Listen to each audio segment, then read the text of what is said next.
Musibet bize zarar veren, acı veren, hoşumuza gitmeyen, bir şekliyle bizi sıkıntıya sokan her şeye ne diyoruz? Musibet diyoruz.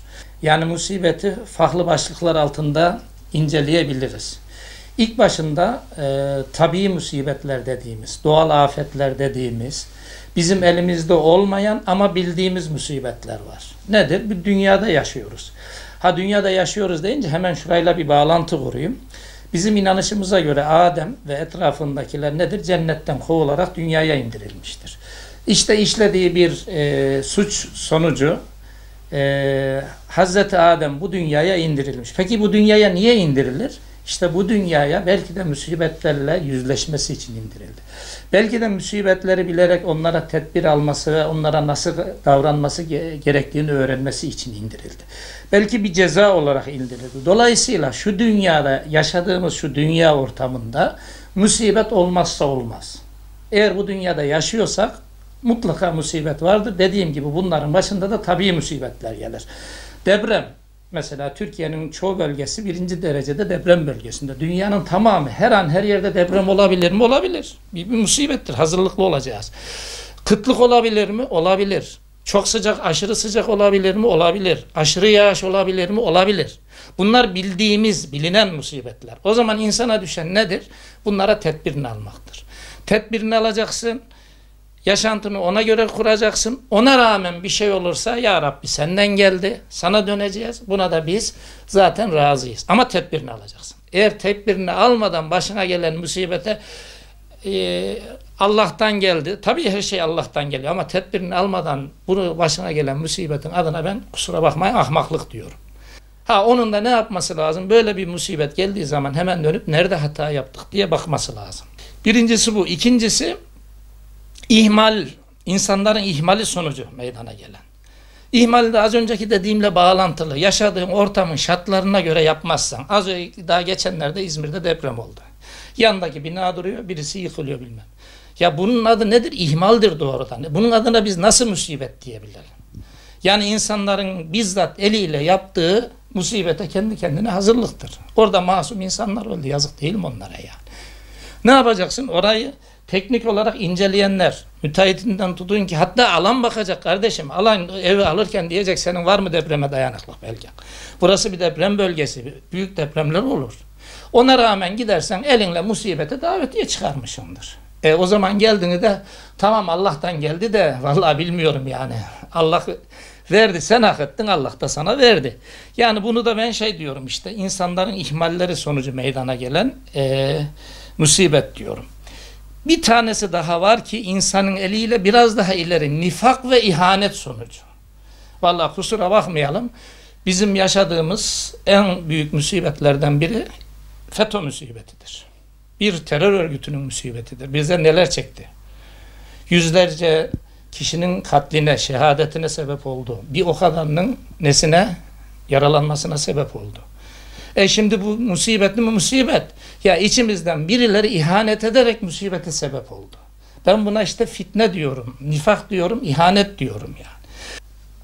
En büyük örnek, Peygamberimiz zamanından bir örnek verelim. Bedir ve Uhud'u biliyorsunuz. Bedir'de kim muzaffer oldu? Müslümanlar. Sayıları çok az olmasına rağmen, kat kat müşrikler çok olmasına rağmen tedbirini aldılar mı? Bedir'e konumlandılar mı? Kuyulara gerekli işlemleri yaptılar mı? Tedbirini aldılar ve musibetten kurtuldular. Peki Uhud'a dönerim. Hemen daha sonra Uhud. Uhud'da ne oldu?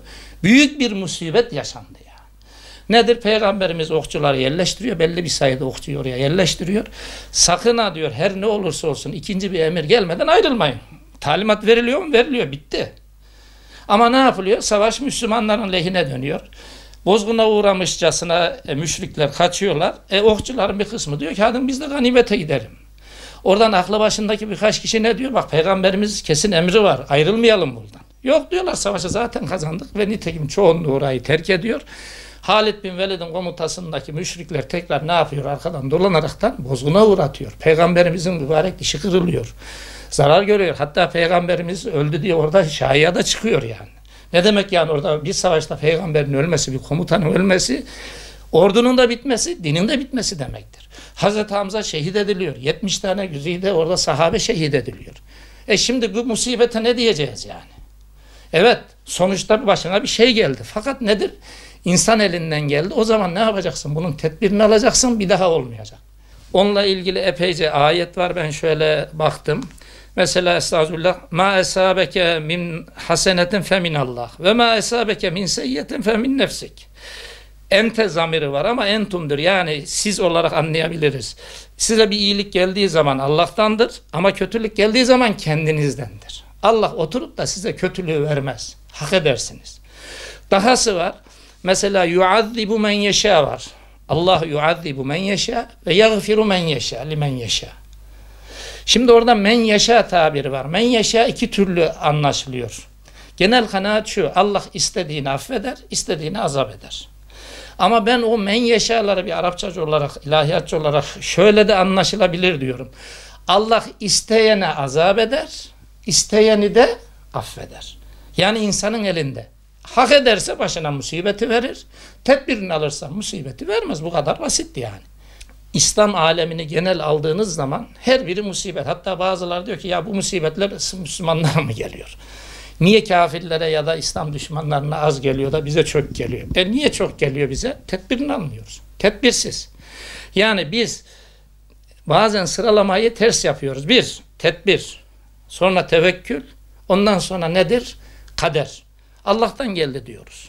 Bunları yaptığımız zaman biz önce tedbirimizi almıyoruz. Tevekkülde ihmalimiz var. Başımıza her geleni kader diyoruz. Allah tabii ki yani tedbirini almazsan başına senin ne yapar? Belaları eksik etmez. Maalesef yani iktisadi konularda, ticari konularda, siyasi konularda her konuda Müslümanın uyanık olup tedbirli olması lazım. Dolayısıyla bunları yani bizim gençlerimize, çocuklarımıza kesinlikle öğretmemiz lazım. Evet, musibet bir şekliyle vardır. Şöyle ya da böyle bize acı veren, hoşumuza gitmeyen belalar, felaketler, afetler olabilir. Bazıları tabiidir, bazıları doğrudan insan kaynaklıdır. Bunları ne yapmamız lazım? Mutlaka tedbirimizi almamız lazım. Son içinde yaşıyoruz, şu pandemi döneminde yaşıyoruz. Covid-19 diye bir virüs çıktı. Bilmem laboratuvardan çıktı, bilmem tabii ortamda hayvanlardan bulaştı. Her ne olursa olsun. Var mıydı bu? Var idi, gördük, biliyoruz. Bir şekliyle bize gelecek mi? Gelecek. Oturacaksın, ne yapacaksın? Tedbirini alacaksın yani. Tedbirini aldıktan sonra bakın şu anda maskeliyiz yani. Güncel konu olduğu için bunu da konuşalım yani. Adam takmıyor, ya bırak onu diyor. Ya bırak da belki sen sağlamsın ama karşıdaki nasıl bulaştıracaksın yani.